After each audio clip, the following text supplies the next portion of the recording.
여러분 안녕하십니까? 목요일 아침 뉴스투데이 경남 시작합니다. 먼저 오늘의 주요 뉴스부터 보겠습니다.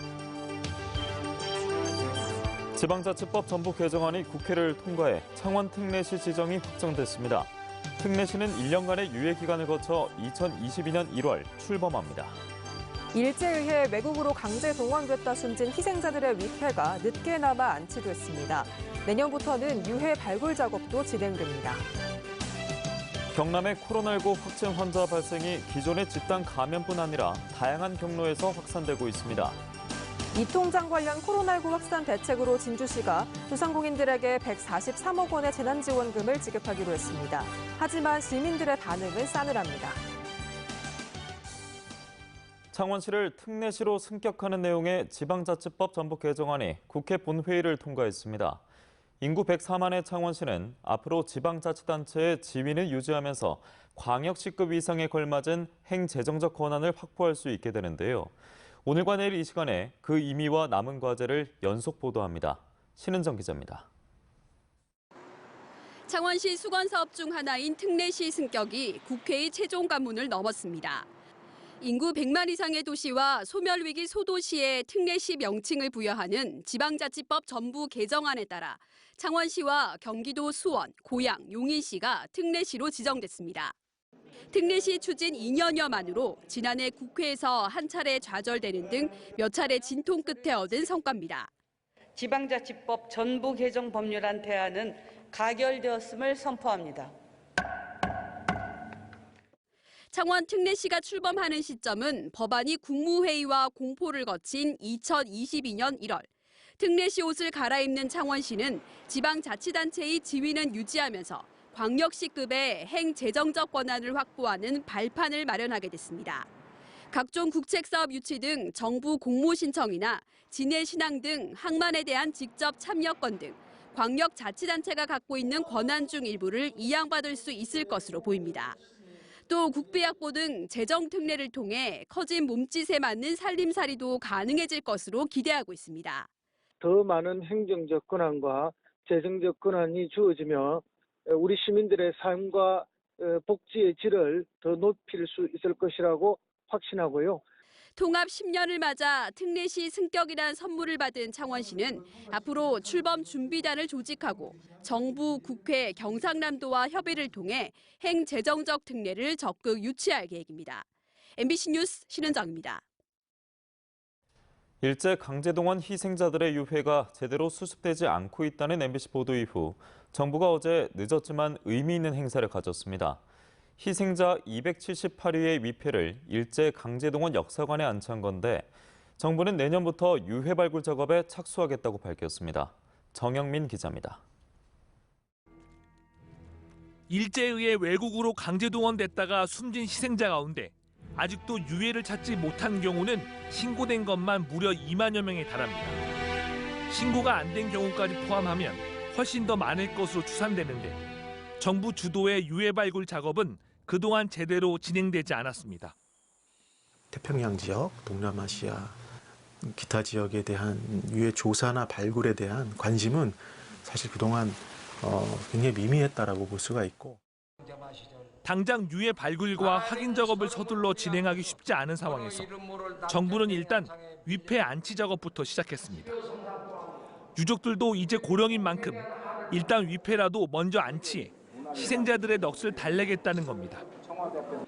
유족들은 눈물과 큰 한숨 속에 희생자의 생년월일과 사망 일자를 적은 위패를 안치했습니다. 돌아가신 지 76년 만에 아버지의 이름을 여기에 안치하다니. 이번에 일제 강제동원 역사관에 안치한 위패는 모두 278위로 지난 6월 안치한 800여 위를 합쳐 모두 1000여 위의 위패가 모셔져 있습니다. 거기서 돌아가셨으니까 어떻게든 유해도 모시고 이렇게 하면 얼마나 진짜 우리도 눈을 편안하게 감고 싶은 심정이에요. 정부는 내년부터 전문 인력 등을 확보해 국외동원 희생자에 대한 대대적인 유해 수습에 착수하기로 했습니다. 일본 지역은 물론 사할일이나 중국, 남태평양 지역까지 희생자의 아픈 상처를 치유해 나가는 데에도 유족들은 자신들의 나이가 고령인 점을 감안해 하루빨리 체계적인 발굴과 확인 작업을 통해 유해 봉환이 이뤄지길 간절히 바라고 있습니다. 아버지 80년 만에 만나서 MBC 뉴스 정영민입니다. 독수리 최대 월동지 가운데 한 곳인 고성군이 독수리를 활용한 생태 관광 사업을 추진하기로 해 관심을 끌고 있습니다. 우려되는 조류 독감도 예방할 수 있다고 합니다. 부정석 기자가 취재했습니다. 겨울 하늘 위로 독수리들의 비행이 시작됩니다. 2m가 넘는 날개를 펴 창공을 가르는 모습은 말 그대로 하늘의 재앙입니다. 논이에 던져놓은 먹이를 먹기 위해 수백 마리의 독수리가 하나둘씩 내려앉습니다. 신기해요. 덩치가 크고 너무 멋졌어요. 겨울을 나기 위해 몽골에서 이곳을 찾은 독수리는 오랜 일찍 찾아온 추위 탓에 20여일 정도 빨리 모습을 드러냈습니다. 그동안 조류 독감 때문에 겨울 불청객이 된 독수리가 귀한 손님으로 대접을 받을 수 있게 됐습니다. 고성군이 독수리를 활용한 생태 관광 사업을 추진하기로 했기 때문입니다. 3년 동안 9억 원을 들여 탐조센터 조성과 생태 프로그램 등이 운영됩니다. 1인 1친구 사업도 진행하고 그리고 경유지인 북한에 독수리 먹이를 주는 사업도 제안해서 독수리를 통한 남북 교류 물꼬를 틀려고 합니다. 특히 독수리 생태 관광 사업 추진으로 조류 독감을 예방하는 효과도 기대됩니다. 먹이를 주지 않게 된다 그러면 얘들이 습성상 양계장이라든지 축사 쪽으로 이동할 수밖에 없습니다. 그래서 똑같은 날짜에 먹이를 주고 함으로 인해서 AI의 전파를 막을 수 있는 장점이 있습니다. 이곳에서 월동한 독수리들은 내년 2월부터 차례로 몽골로 돌아갑니다. MBC 뉴스 부정석입니다.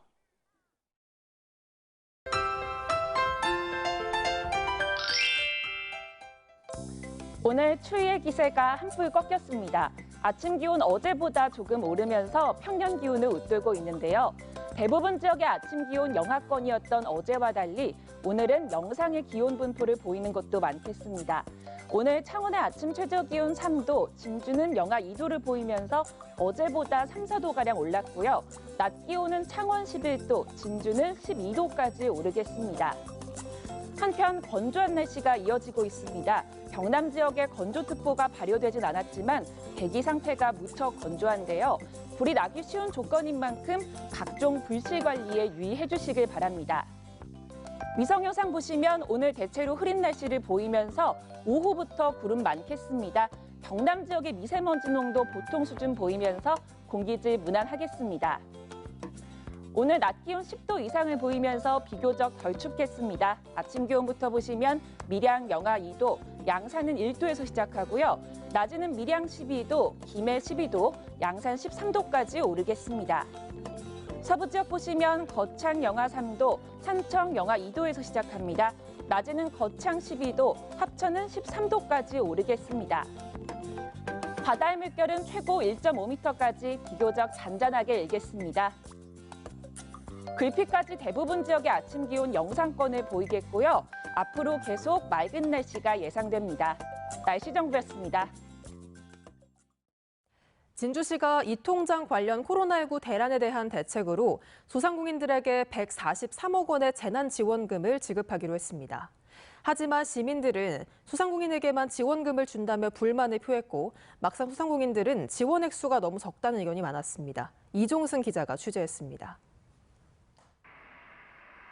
이 통장 관련 코로나19 추가 확진자가 끊이질 않으면서 사회적 거리두기 장기화로 진주 상권의 연말 특수는 사실상 실종됐습니다.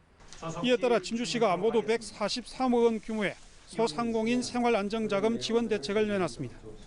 집합 금지 대상인 단란주점 등에는 업소당 100만 원씩 총 4억 원을 지원하고 오후 9시 이후 영업 제한 대상인 노래 연습장과 음식점 등은 업소당 70만 원씩 55억 원을, 이들을 제외한 소상공인에게는 업소당 50만 원씩 84억 원을 각각 주겠다는 겁니다. 소상공인들은 지원 자체는 반겼지만 지원 금액에 대해서는 대체로 불만이 컸습니다. 부족한 금액이라고 생각하는데요. 그래도 그거라도 이렇게 저희들한테 지급을 해주시니까 저희는 감사히. 당연히 부족하죠. 월세가 300만 원, 400만 원 이상인 가게가 대부분입니다. 그 부분에서는 훨씬 턱도 없는. 모든 진주 시민들에게 재난지원금을 지급해야 한다는 요구에 대해 진주시는 보편적 지원은 힘들다며 선을 그었습니다. 소비 절벽으로 소상공인들은 더 절박한 위기 상황에 처하게 될지도 모릅니다. 이들의 삶이 무너지지 않도록 특단의 대책이 필요한 상황입니다. 진주 시민들의 반응은 싸늘합니다. 이 통장발 코로나19 대란이 행정의 안일한 대처로 촉발된 만큼 모든 시민들의 고통을 헤아려야 한다는 겁니다. 진주 전 시민이 다 받아야 되지. 자영업자만 어렵고 진주 시민은 안 어렵습니까? 한편 지난 7일 모든 시민들에게 20만 원의 재난지원금 지급을 촉구했던 민주당 진주시 의원들은 진주시의 재난지원금 대책에 대한 입장을 오늘 내놓을 예정입니다. MBC 뉴스 이종수입니다. 경남에는 어제 하루에만 모두 22명이 코로나19에 신규 확진됐습니다. 최근에는 가족 간 감염, N차 감염이 늘고 있는데 경남도는 이른바 빨리 찾아내고 빨리 차단하는 코로나19 방역을 추진할 계획입니다. 신동식 기자입니다. 경남에서는 22명의 신규 확진 환자가 발생했습니다. 모두 지역 감염으로 대부분 확진 환자의 접촉자입니다. 지역별로는 창원 8명, 진주 5명, 김해 3명, 밀양 2명, 통영, 사천, 산청, 하동이 각각 1명입니다. 이에 따라 진주 이통장 관련은 82명, 김해 노인주간복지센터 관련은 33명, 거대 조선소 관련은 18명, 창원 소다포차 관련도 10명으로 늘었습니다. 부산에 확진 환자가 근무하는 양산의 한 중학교는 학생과 교직원들이 검사를 받았고 수능 당일 감독관으로 근무한 사실도 확인돼 추가 검사가 진행되고 있습니다. 최근 도내 지역 감염은 가족 간 감염과 N차 감염 확진 사례가 늘고 있습니다. 날씨가 추워지면서 바이러스 활동성이 강해지고 실내 활동이 늘어났기 때문입니다. 식사를 비롯해 음식물을 섭취할 때는 대화를 자제해 주시고 대화를 할 때는 마스크를 반드시 착용해 주시기 바랍니다. 경상남도는 무증상이라도 신속히 코로나 검사를 받는 것이 중요하다며 빨리 찾아내고 빨리 차단하는 코로나 방역이 될 수 있도록 도내 의료계에 협조를 요청했습니다. 현재 도내 코로나19 중증 환자 병상은 모두 35곳 가운데 54%인 19곳이 가동 중입니다. 또 일반 병상은 301곳 가운데 72%인 218곳이 운영 중입니다. 경상남도는 병상 부족에 대비해 제2생활치료센터 설치를 검토하고 있습니다. 한편 경남의 코로나 누적 확진 환자는 779명에 입원 환자는 235명입니다. MBC 뉴스 신동식입니다. 투데이 경남입니다. 상괭이 해양생물보호구역 관리계획 용역 최종 보고회가 오늘 오후 고성군 하이어촌계 회관에서 열립니다.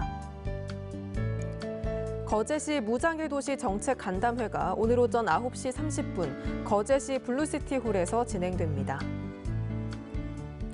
2020 진주 국제 재즈 페스티벌 온라인 공연이 오늘 오후 7시 경남문화예술회관 대공연장에서 펼쳐집니다. 평화대사협의회 의청회 사랑의 김장 나눔이 오늘 오전 창원시청 앞 계단에서 열립니다. 경상남도의회 교육청소관 예산결산특별위원회는 내년도 도교육청 예산안 종합심사에서 본 예산을 5조 2,243억 원으로 의결했다고 밝혔습니다. 예결위는 종합심사에서 당초 제출 예산안에서 마스크 구입 예산 등 6억 8천만 원을 감행했으며 학교 기숙사 스프링클러 설치 사업 예산 32억 2천만 원은 신규 편성했습니다. 진주 사천간 대중교통 광역 환승 할인제가 진주시와 사천시를 오가는 시민들에게 혜택을 주고 있는 것으로 나타났습니다. 경상남도는 지난 9월 25일 시범 운행 이후 2달여 동안 코로나19의 영향으로 대중교통 이용이 큰 폭으로 감소한 상황에서도 15,800여 건의 광역 환승으로 시민들이 2,200만 원의 할인 혜택을 받았다고 밝혔습니다. 남해대교 관광 자원화 사업을 위한 실시 설계 용역비 6억 원이 내년도 정부 예산안에 포함됐습니다. 남해군은 실시 설계 용역비의 국비 확보로 노량대교 개통으로 교량 기능을 다해가는 남해대교의 관광 자원화 사업을 본격적으로 추진할 계획이라고 밝혔습니다. 함양군의 도시재생 전략계획이 경상남도로부터 원안 최종 승인을 받았습니다. 이번에 승인된 도시재생 전략계획에는 기존의 선도사업으로 추진된 용평리와 인당마을 도시재생 사업 외에도 함양읍 교산리, 안이면 당본리, 서상면 대남리 등이 활성화 지역에 포함됐습니다. 창원보건소는 코로나19 선별진료소를 이달 착공해 내년 2월쯤 완공할 예정이라고 밝혔습니다. 총 사업비 3억 5천만 원을 들여 연면적 67제곱미터터의 2층 규모로 짓는 선별진료소는 에너지 절감형 가설 건축물로 실내 내압 기능이 우수한 패널 격벽 기능을 적용해 비말과 공기 중 바이러스를 원천 차단합니다. 경상남도 소방본부는 홀몸 노인을 비롯해 취약계층과 병원이 먼 농어촌의 겨울철 응급의료 안전망을 위해 119 한파 구급대를 운영하기로 했습니다. 이를 위해 올해 도내 18개 소방서에 구급차 109대를 한파 구급대로 지정해 운영하고 한파특보가 발령되면 100여 대의 구급 장비를 적재한 구급차인 펌뷸런스로 소방서 인근 경로당과 논밭을 순찰해 한랭질 환자 발생에 적극 대응한다는 방침입니다. 고성군 해안가에서 농사를 지을 때 쓰던 웅덩이인 둔벙이 국가중요 농업유산 지정에 이어 세계 관계시설물 유산 목록에도 올랐습니다. 국제관계배수위원회는 둔벙이 역사적, 사회적 가치가 있는 관계시설물로 보호할 가치가 높다고 판단했으며 우리나라 농업유산 가운데 5번째로 세계 관계시설물 유산에 등재됐습니다. 정부의 핵심 국정과제인 2021년도 어촌 뉴딜 300사업 공모에 경남 11곳이 선정돼 국비 701억 원을 확보했습니다. 이번에 선정된 곳은 창원 신리도항과 삼귀포구, 통영 동부항과 마동항, 사천 구우진항 등 11곳으로 국비 701억 원이 투입되면 어촌 지역 도민의 소득 증대와 삶의 질 향상에 크게 기여할 것으로 기대됩니다. 산청군 한방약초 산업특구에 약용작물 산업화 지원센터가 건립됩니다. 경남농업기술원은 농림축산식품부 공모사업으로 내년부터 3년간 60억 원을 투입해 약용작물 산업화 지원센터를 짓고 이곳을 항노화 산업 육성을 위한 제품 개발과 창업기술 지원 등의 역할을 하는 복합시설로 운영할 계획입니다. 진주시가 내년부터 100리터 용량의 쓰레기 봉투 생산을 중단합니다. 진주시는 100리터 대용량 쓰레기 봉투 사용으로 환경 미화원들의 부상이 잦아 없애기로 했으며 대신 50리터는 13kg 이하, 75리터는 19kg 이하로 배출 무게를 제한해 사고를 예방하기로 했다고 밝혔습니다. 거창군의회가 거창군이 제출한 국제연극제 상표권 이전 관련 예산안 10억 원을 삭감했습니다. 거창군의회 충무위원회는 거창국제연극제 정상화에는 동의하지만 의회가 지적해온 주민 의견 수렴 부족 등 절차상의 문제와 국민들의 부정적인 여론을 의식해 이같이 심의했습니다. 이에 따라 내일 열리는 본회의에서 수정 동의안이 통과되지 않으면 상표권 이전 계약은 무산됩니다. 경남도의회 더불어민주당 소속 도의원들은 어제 민주유공자 예우에 관한 법률 제정 촉구 대정부 성명을 냈습니다. 의원들은 경남도의회가 지난 10월 민주화운동 관련자 예우 및 지원에 관한 조례를 제정했다며 이는 민주화운동 관련 희생자와 유가족에 대한 예우와 생활 안정, 복지를 법적으로 보장하고 민주화운동 정신을 실현하는 첫걸음이라고 밝혔습니다. 경남 소식 전해드렸습니다. 함께해 주신 여러분 고맙습니다.